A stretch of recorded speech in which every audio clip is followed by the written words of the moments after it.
Okay तो तुमको अगर मैं पूछता हूँ कि रिजिड बॉडी क्या है तो तुमको क्या लगता है? What is a rigid body? Shomik, rigid body क्या है?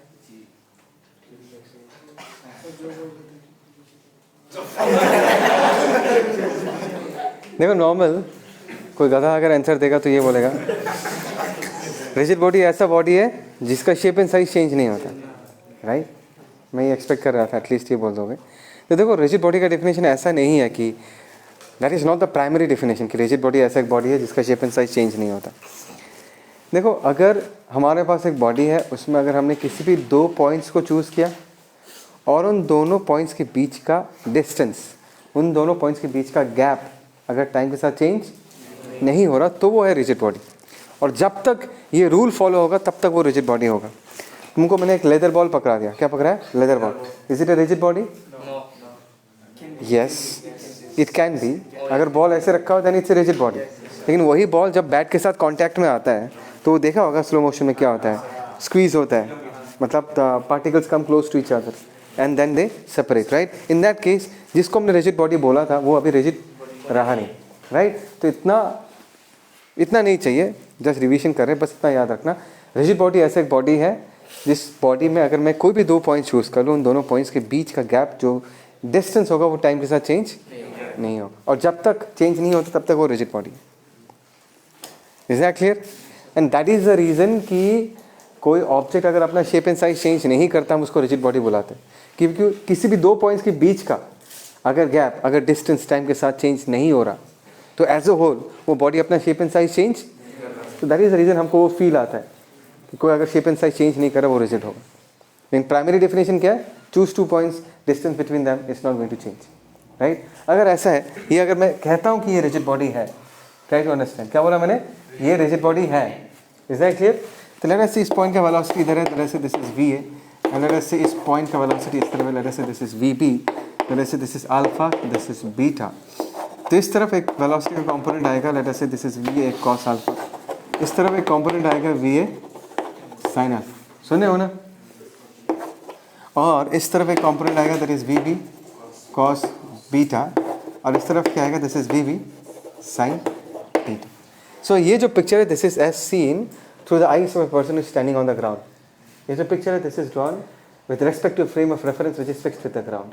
अभी मैं चाहूँगा कि तुम ये ड्रॉ करो कि ए को बी का कितना वेलोसिटी दिखाई देता है। मतलब ए बन गया ऑब्जर्वर। ट्रिक सिखाया था, ट्रिक क्या था कि अगर एक ऑब्जर्वर बनाना है तो इसके सारे वेलोसिटीज को, सारे एक्सेलरेशंस को जीरो करना पड़ता है। Is that clear? तो अभी अगर मैं नया पिक्चर बनाऊँ, क्या बनाऊँ? नया पिक्चर, सेम बॉडी है, अगर ये ए है या अगर बी है, ट्राई टू अंडरस्टैंड। ए के इस कंपोनेंट को जीरो बनाने के लिए हम नीचे क्या लगाएंगे? V A sine alpha.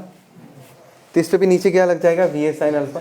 तो बी पॉइंट का relative velocity along this direction होगा V B sine beta plus V A sine alpha.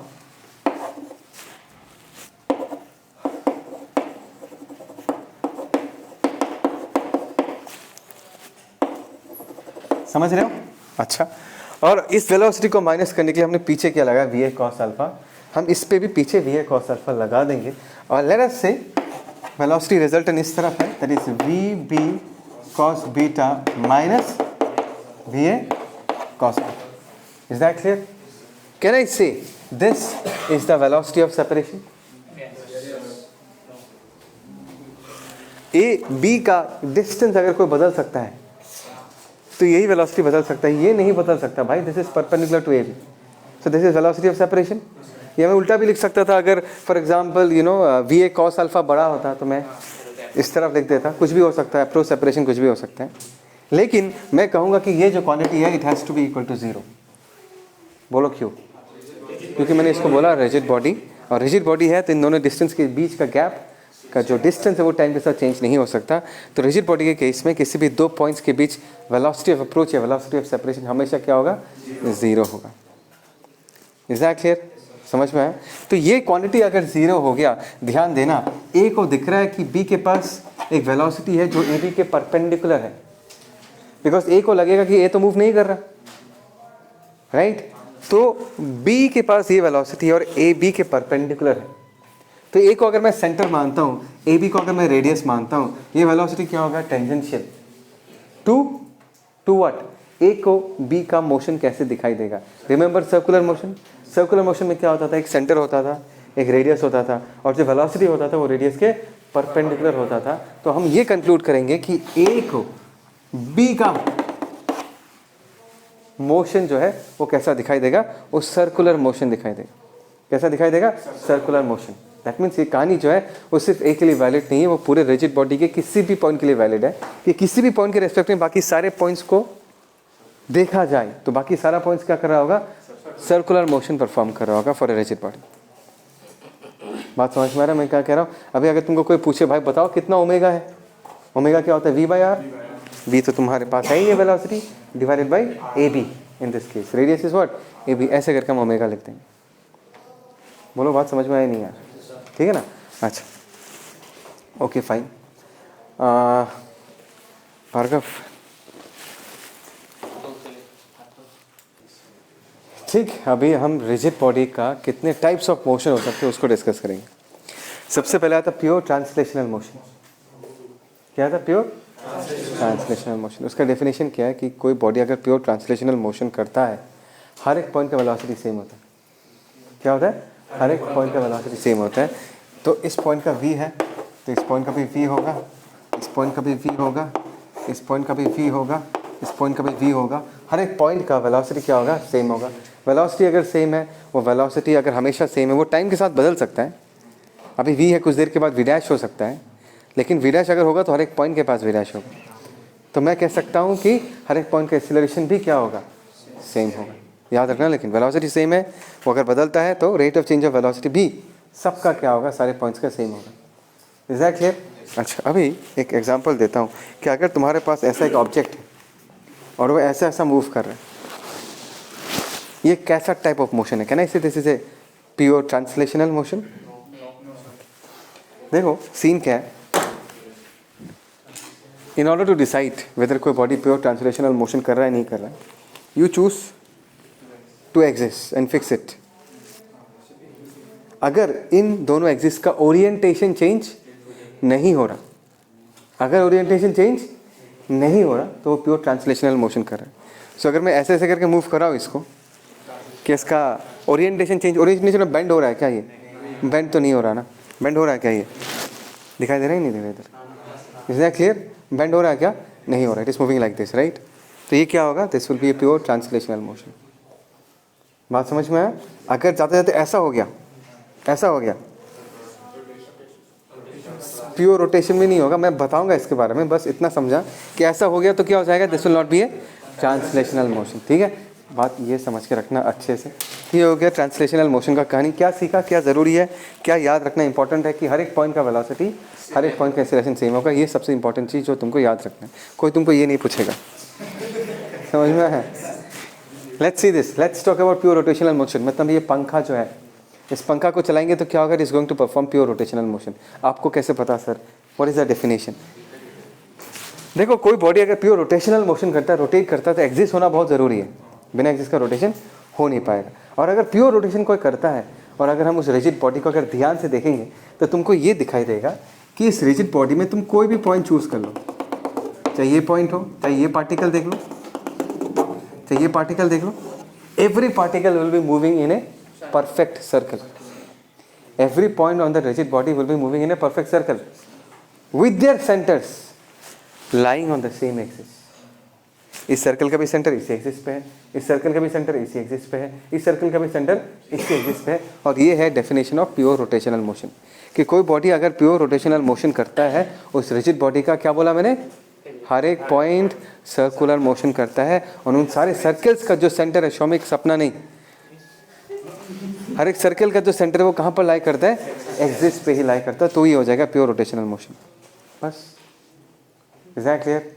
पक्का? और बाकी कहानी तो तुमको पता ही है कि अगर फॉर एग्जांपल इसी ऑब्जेक्ट का मैं टॉप व्यू देखो, क्या देखो, टॉप व्यू, ये वाला पोर्शन दिखाई दे रहा है क्या? हाँ, अगर मैं इस पार्टिकल का टॉप व्यू देखो तो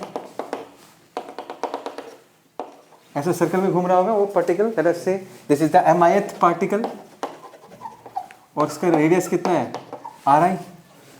बात समझ में आता ही नहीं आता? तो अगर ये गोल घूम रहा है, अच्छा गोल घूम रहा है with an angular velocity of what, omega. बात को समझो, हर एक पार्टिकल का ओमेगा सेम होगा। समझ में आता नहीं आता? ऊपर वाला अगर 30 डिग्री घूमेगा, नीचे वाला भी क्या होगा, 30 डिग्री ही तो घूमेगा, बिकॉज पूरा रिजिड बॉडी को तुमने घुमाया। तो हर एक पॉइंट का एंगुलर वेलोसिटी क्या होगा, सेम, ओमेगा तो सेम होगा। लेकिन what will happen to the tangential speed, tangential speed याद होना चाहिए कि anything is moving in a circle, if this is V I का वैल्यू क्या होता है, R I into omega. Omega हर एक पार्टिकल का सेम होगा। फील करो, when the rigid body rotates every particle will be covering the same amount of angle, लेकिन टेंजेंशियल स्पीड अलग अलग होगा और डिपेंड करेगा कि एक्सिस से कितनी दूरी पे है। जितना ज़्यादा दूरी पे होगा वो पार्टिकल, उस सर्कल का रेडियस उतना बड़ा होगा, उतना ज़्यादा उसका टेंजेंशियल स्पीड होगा। बात समझ में है? अभी तुमको कोई पूछे भाई ये बताओ कि इस रिजिड बॉडी के पास कितना काइनेटिक एनर्जी है, तो तुम क्या करोगे, half M I into V I square, half M I into V I square, correct है काइनेटिक एनर्जी। चलो मैं बताता हूँ, half M I into V I square को क्या मैं R I into omega the whole square लिख सकता हूँ। अच्छा, सो हाफ एम आई, अच्छा ओके, समेशन साइन लगाना चाहिए था, थोड़ा साफ सुथरा करके लिखता हूँ।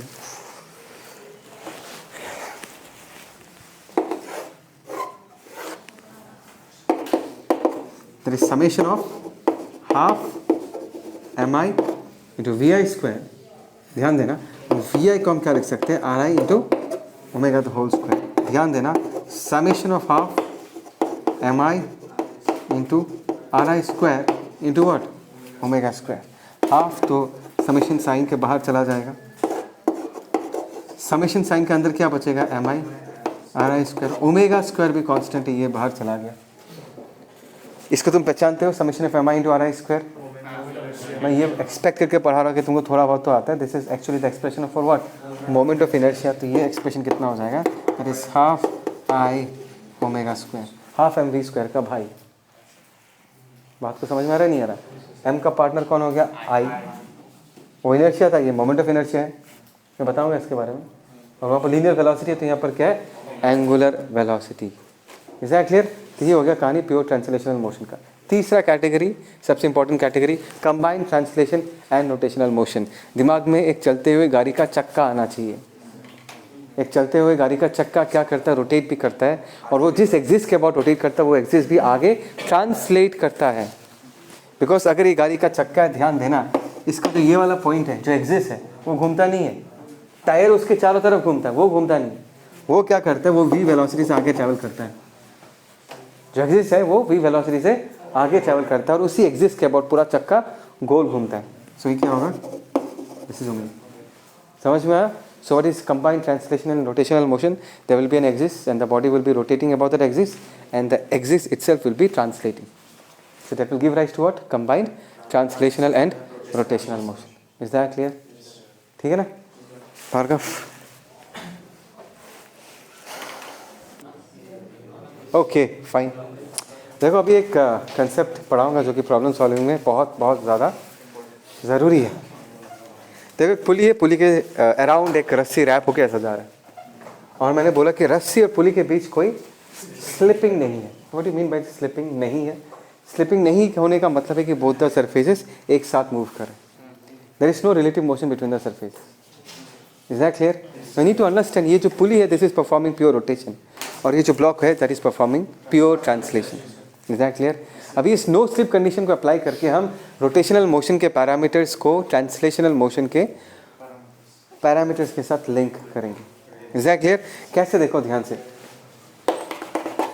लेट अस से ये रोटेट कर रहा है with an angular velocity of omega, और ये नीचे जा रहा है विद velocity of V. Let us say इसका एंगुलर एक्सीलरेशन अल्फा है, and this is going down at this moment with an acceleration over A. हम v और ओमेगा के बीच कनेक्शन एस्टैब्लिश करेंगे। कैसे? ध्यान से देखना कि अगर हमारे पास पुली है, right, understand, this pulley is performing pure rotational motion, और पुली का जो ये पॉइंट है, this point, this is A peripheral point on the periphery on the circumference, correct? और इसी पॉइंट के साथ हमारा रस्सी भी क्या है, कांटेक्ट में है। इसी पॉइंट के साथ रस्सी कांटेक्ट में है, और मैंने कहा कि इस पॉइंट और इस रस्सी के बीच कोई रिलेटिव स्लिपिंग नहीं है। अच्छा, तो इस पॉइंट का वेलोसिटी कितना होगा? तुम बोलोगे सर ओमेगा इधर है, तो इस पॉइंट का टेंजेंशियल स्पीड होगा आर ओमेगा। मैं बोलूँगा सर आपने तो यहाँ पर ब्लॉक का v स्पीड दे के रखा है, तो रस्सी भी v स्पीड से ही उतर रहा होगा, तो रस्सी का इस तरह का स्पीड क्या होगा v। और मैंने कह के रखा है कि ये रस्सी और इस पॉइंट के बीच कोई घिसाई नहीं हो रहा, कोई स्लिपिंग नहीं हो रहा, मतलब दोनों का स्पीड क्या होना पड़ेगा, सेम होना पड़ेगा, which means v is equal to what, बोलो समझ में आया नहीं है, क्योंकि नो स्लिप कंडीशन, राइट। अच्छा, ओमेगा का कहानी बता दिया। Let us see this is alpha, तो इस तरफ एक टेंजेंशियल एक्सीलरेशन होता है, दैट इज आर अल्फा। बोलो भाई, if anything moves in a circle, एक एक्सीलरेशन तो हमेशा ही होता है, that is centripetal acceleration. Tangential कब आता है? In case of a non uniform circular motion, जो बॉडी का स्पीड टाइम के साथ बदलता है। क्या हो गया? ओके, तो इस पॉइंट का टेंजेंशियल एक्सीलरेशन क्या होगा, आर अल्फा। तुम बोलोगे सर इस ब्लॉक के पास ए एक्सीलरेशन है, तो रस्सी भी ए एक्सीलरेशन से नीचे उतर रहा होगा, तो रस्सी के पास भी इधर कितना एक्सीलरेशन होगा, ए होगा, and that's because there is no slip condition between them. दोनों surfaces in contact should have the same acceleration. बोलो समझ में आया नहीं आया? सो इन दिस केस ए का हम क्या लिख सकते हैं, आर अल्फा लिख सकते हैं। बहुत ही इंपॉर्टेंट रिलेशन है, बहुत सारे प्रॉब्लम सॉल्विंग में इसको यूज हम करते हैं। कोई डाउट भार्गव? पॉज, हाँ जल्दी।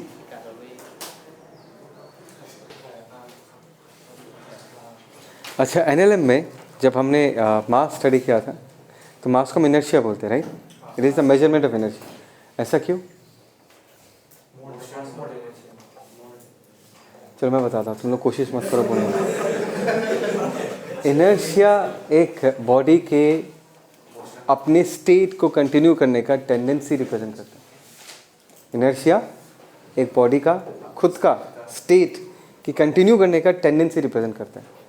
जैसे एक छोटा सा पत्थर, एक बड़ा सा पत्थर, दोनों का स्टेट रेस्ट में, लेकिन छोटा सा पत्थर को मूव करवाने में कम मेहनत लगेगा और बड़े से पत्थर को मूव करवाने में ज़्यादा मेहनत लगेगा। हम कहेंगे कि भाई बड़े से पत्थर को मूव करवाने में अगर ज़्यादा मेहनत लग रहा है, मतलब उसका रेस्ट में रहने का टेंडेंसी ज़्यादा है, तो उसका इनर्शिया ज़्यादा है। एक चलता हुआ साइकिल 5 मीटर पर सेकंड से और एक चलता हुआ ट्रक 5 मीटर पर सेकंड से, भार्गव को बोलो कि ट्रक को रोक पाएगा क्या? नहीं रोक पाएगा, लेकिन दोनों का स्टेट तो सेम ही है, both of them are in motion, दोनों का स्पीड सेम है, लेकिन ट्रक को रोकना मुश्किल है ना। तो हम ये कह सकते हैं ना कि ट्रक को अपना स्टेट ज़्यादा प्यारा है, वो मोशन में ही रहना चाहता है, तो उसका इनर्शिया ऑफ मोशन क्या होगा, ज़्यादा होगा, राइट। तो इनर्शिया क्या रिप्रेजेंट करता है? इनर्शिया रिप्रेजेंट करता है एक बॉडी का खुद का अपना एग्जिस्टिंग स्टेट कंटिन्यू करने का टेंडेंसी, और उसको मेजर कैसे करते हैं? With help of mass. देखो बड़े वाले पत्थर के पास मास ज़्यादा था, इसलिए वो रेस्ट में ज़्यादा रहना चाहते हैं। ट्रक और साइकिल के कंपैरिजन में ट्रक के पास ज़्यादा मास था, इसलिए वो अपना मोशन कंटिन्यू करना चाहते हैं। तो जिसके पास मास ज़्यादा होगा उसका इनर्शिया भी ज़्यादा होगा। मास तुमको ये बताएगा कि किसी चीज़ को मूव करवाना या किसी चलते हुए चीज़ को रोकना कितना डिफिकल्ट है। एग्जैक्टली रोटेशनल मोशन में किसी रुके हुए चीज़ को रोटेट करवाना या किसी रोटेटिंग चीज़ को रोकना कितना डिफिकल्ट होगा, उसका आइडिया तुमको कौन देता है? Moment of inertia. दोनों का फिलॉसफी सेम है, inertia end moment of inertia. Inertia translational motion के केस में आता है, moment of inertia rotational motion में आता है, और दोनों कहानियों में सेम काम करता है। दोनों तुमको ये बताएगा कि स्टेट चेंज करना कितना मुश्किल है। Is clear? तो जस्ट इमेजिन करो कि अगर तुम्हारे पास कोई बॉल है, 2 बॉल्स, एक आयरन से एक रबर बॉल है, दोनों को तुमने स्ट्रिंग से टाई किया, एक एंड बॉल के साथ कनेक्टेड है, दूसरा एंड तुमने पकड़ के रखा है। Is that clear? और दोनों को तुम ऐसा घुमा रहे हो, दोनों का रस्सी का लेंथ सेम है। Just imagine they are performing circular motion. If they are performing circular motion, दोनों का रेडियस क्या होगा? सेम होगा। रेडियस सेम मतलब एग्जिस्ट से दोनों बॉल का डिस्टेंस क्या है? सेम। लेकिन ये बताओ कि कौन से बॉल को घुमाना ज़्यादा मुश्किल होगा? आयरन बॉल को, because it is much more heavy. That means moment of inertia will be directly proportional to mass. More the mass, more difficult it will be to rotate that object. एक भारी सा दरवाज़ा और एक light सा दरवाज़ा। Light से दरवाजे को आराम से धक्का देके गोल घुमा सकते, भारी से दरवाजे को घुमाने के लिए मेहनत करना पड़ेगा। बात समझ में आता है नहीं आता? Is that clear? अच्छा, अभी तुम्हारे पास 2 रबर बॉल हैं, एक को तुमने छोटे से रस्सी के साथ कनेक्ट किया, स्मॉल रस्सी, उसके बाद ये घूमेगा ऐसे करके, रस्सी रेडियस बनेगा। उसी बॉल को एक बार तुम्हें बहुत लंबे रस्सी से कनेक्ट किया, तो मैंने बोला छोटे वाले रस्सी को पकड़ के गोल घुमा तो तुम आराम से गोल घुमा दोगे। वो बड़ा वाला रस्सी उधर बॉल है, इसको घुमाना चाहोगे तो क्या होगा? It will be very difficult, right? बात समझ में आ रहा नहीं यार? तो अगर मैं ऐसे घुमाना चाहता हूँ, आई एम द एक्सिस, और बॉल अगर बहुत दूर है तो डिस्टेंस फ्रॉम द एक्सिस भी क्या बहुत ज़्यादा है, और उसको घुमाना भी क्या है, बहुत मुश्किल है। बात समझ में आ रहा है? दैट मीन्स अगर मास का, देखो यहाँ पर मास तो इंपॉर्टेंट है, जितना भारी होगा उतना मुश्किल होगा, लेकिन मास का डिस्ट्रीब्यूशन भी इंपॉर्टेंट है कि एक्सिस के रेस्पेक्ट में वो मास कहाँ पर लोकेटेड है। It is closer to the axis, it is easier to rotate, moment of inertia will be less, but it is further away from the axis, उस चीज़ को घुमाना ज़्यादा मुश्किल होगा, मोमेंट ऑफ इनर्शिया उसका ज़्यादा होगा। That is the reason moment of inertia के फॉर्मूला में m/r² आता है। क्या आता है पता होगा ही, सिंगल पार्टिकल के लिए मोमेंट ऑफ इनर्शिया का फॉर्मूला क्या है, I = m/r²। सर आर के ऊपर स्क्वायर क्यों आया, ये तो स्टैटिस्टिकली निकला है, मैंने तो जस्ट तुमको ये जस्टिफाई करके बताया कि मास पे क्यों डिपेंड करेगा। एंड आर जो है that is the perpendicular distance of that mass from the axis, उस पर क्यों डिपेंड करता है, उसका फील दिया है। r² तो स्टैटिस्टिकली निकलता है। Is that clear? पक्का? ये सिंगल पार्टिकल का मोमेंट ऑफ इनर्शिया है, मल्टीपल पार्टिकल का मोमेंट ऑफ इनर्शिया क्या होगा, कुछ नहीं है। Moment of inertia is scalar quantity, total moment of inertia चाहिए तो हर एक पार्टिकल के मोमेंट ऑफ इनर्शिया को स्केलरली क्या कर देना, ऐड कर देना।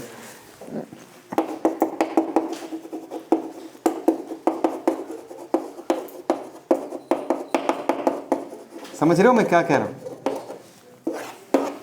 This is A discrete distribution of particles. Discrete मतलब अगर तुम इस क्लास के बारे में इमेजिन करोगे तो ये अगर मैं सारे स्टूडेंट्स को देखता हूँ, this is A discrete distribution of mass, m1 m2 m3 m4 m5 m6। But अगर मैं जीरोई के बॉडी में मास का डिस्ट्रीब्यूशन कैसा वो पूछूं, उसको तुम डिस्क्रीट डिस्ट्रीब्यूशन नहीं बोलोगे, बिकॉज उसके बॉडी में जो मास का डिस्ट्रीब्यूशन है that is a continuous distribution of mass, gaps नहीं मिलेगा तुमको। समझ में आया? सो this is the difference between continuous bodies and discrete distribution. ये जो है डिस्क्रीट डिस्ट्रीब्यूशन है, पार्टिकल्स अलग अलग है, लेकिन ये क्या है, this is A continuous body.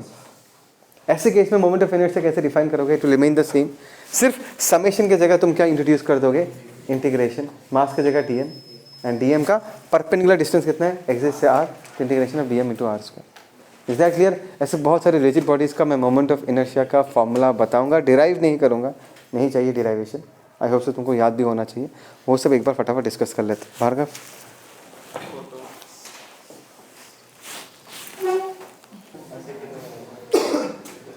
Okay fine, moment of inertia पता चल गया ना, फॉर्मूला याद है? ये एक रिंग है, रिंग का इस एक्सिस के अबाउट मोमेंट ऑफ इनर्शिया कितना होगा, मतलब इस एक्सिस के अबाउट अगर हम रिंग को ऐसे गोल घुमाना चाहें, क्या बोला,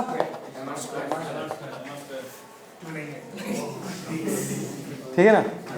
तो एक हॉलो सिलेंडर का कितना होगा,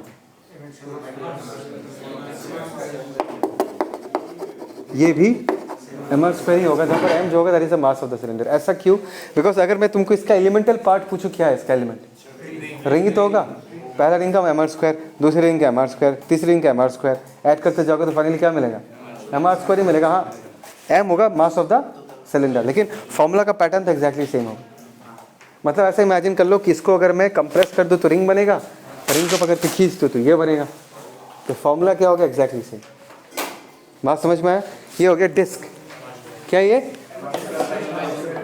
डिस्क, एक मिनट में ये लिख के रखता हूँ, this is hollow cylinder.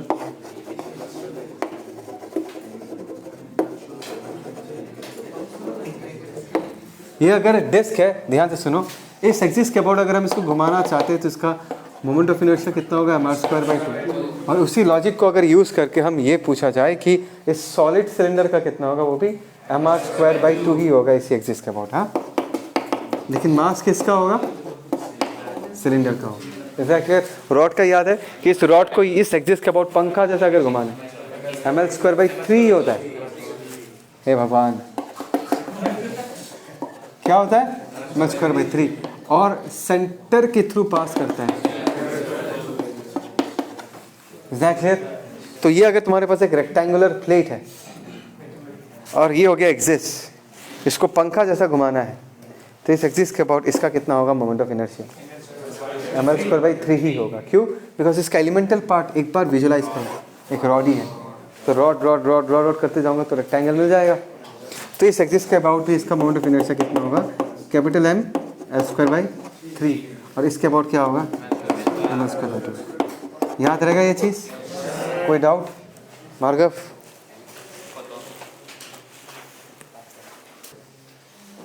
Okay fine, कुछ और फॉर्मूलास? एक स्केलिन ट्रायंगल का इसके बेस के अबाउट कितना मोमेंट ऑफ इनर्शिया होगा पता है?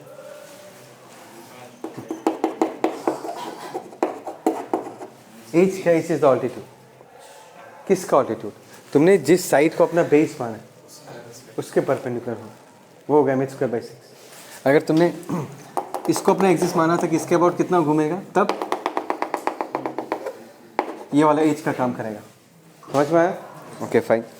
अभी अगर इस रेक्टेंगल के डायगोनल के अबाउट चाहिए तो can I say this rectangle is made up of 2 triangles. Okay, वो तो तुम्हें एग्जैक्टली सेम. तो इस बेस के अबाउट चाहिए तो इसका टोटल मास अगर m है, इसका मास मैं m/2 कहूँगा, इस वाले टुकड़े का मास क्या कहूँगा? m/2. तो मोमेंट ऑफ इनर्शिया क्या होगा? m/2 h square by 6 into 2, because there are 2 scalene triangles, right? Okay, so m/6 into h square. सोचो h स्क्वायर नहीं दिया हुआ तुमको, रेक्टेंगल का साइड्स दिया हुआ a b. क्या हम h का वैल्यू निकाल सकते हैं? कैसे? रेक्टेंगल का एरिया कितना है? a b. एक ट्रायंगल का एरिया कितना है? हाफ. बेस कितना होगा? बेस होगा root over of A square plus B square. Altitude कितना होगा? h. इसके साथ हम 2 मल्टीप्लाई कर देंगे बिकॉज ऊपर नीचे 2 ट्रायंगल्स. अब अगर हम इक्वेट करेंगे तो यहाँ से हमको h का वैल्यू पता चल जाएगा. ऐसे करके निकालेंगे. कोई डाउट? समझ में आ गया? Okay fine. उस रॉड का कितना मोमेंट ऑफ इनर्शिया होगा? The rod is making a conical surface. ऐसे करके कोन जैसा एक स्ट्रक्चर बना रहा है. समझ में आया ना? ये एक्सिस है और वो कुछ ऐसा घूम रहा है. तो इस वर्टिकल एक्सिस के अबाउट इसका मोमेंट ऑफ इनर्शिया कितना होगा? अगर इसका मास m है, इसका लेंथ l है और वो एक्सिस के साथ थीटा एंगल बनाता है. बहुत ही सिंपल सा ट्रिक बता रहा हूँ, ठीक है? कि इस रॉड को ऐसे रिजॉल्व नहीं कर सकते, वेक्टर को रिजॉल्व करते हैं, लेकिन चलता है, आंसर आ जाता है. कि अगर इसको लेंथ l मानता हूँ तो इसका एक कॉम्पोनेंट इस तरफ आएगा ना? ये कितना होगा? l sine theta. दूसरा कॉम्पोनेंट इस तरफ आएगा, है ना? और ये वाला जो टुकड़ा है वो तो एक्सिस पे ही लाई कर रहा है.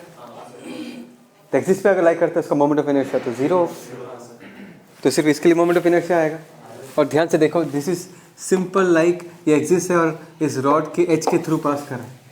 और एच के थ्रू अगर पास करता है तो मोमेंट ऑफ इनर्शिया कितना होता है? ml square by 3.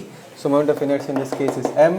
l के जगह क्या लिख दोगे? l sine theta whole square divided by what? 3. ठीक है ना? एक स्फीयर है, सॉलिड, हॉलो. सॉलिड के लिए कितना मोमेंट ऑफ इनर्शिया होता है?